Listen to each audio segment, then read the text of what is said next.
in this video I'm going to show you how to make a parked car look like it's driving really fast. So here's our finished product.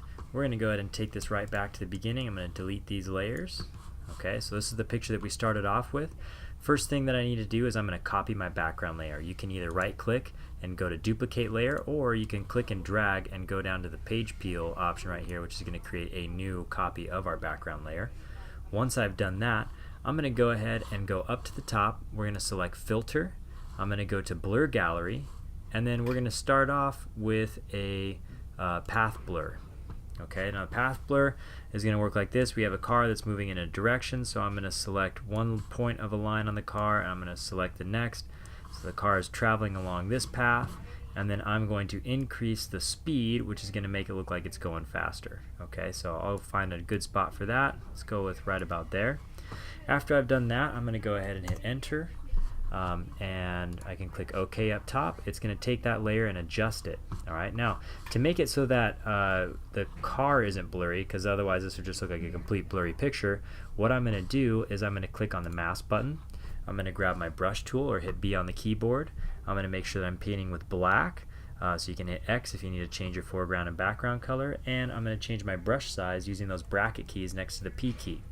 Now that I've got that selected, I can go ahead and start painting back my car so that my car looks like it is still.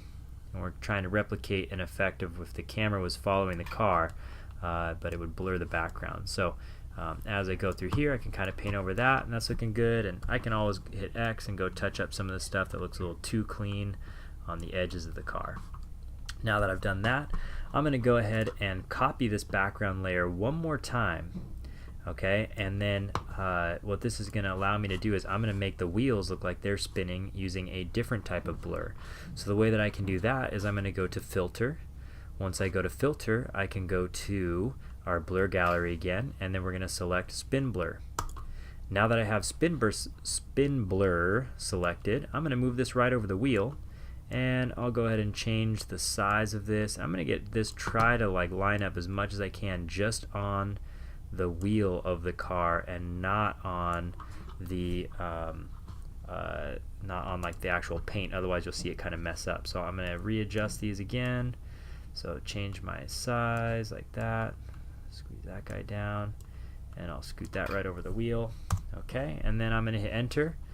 You can also adjust those settings and everything as well that were on the right hand side so you get more or less blur. And now it looks like I have a car that's driving at an incredible pace, even though it's really not.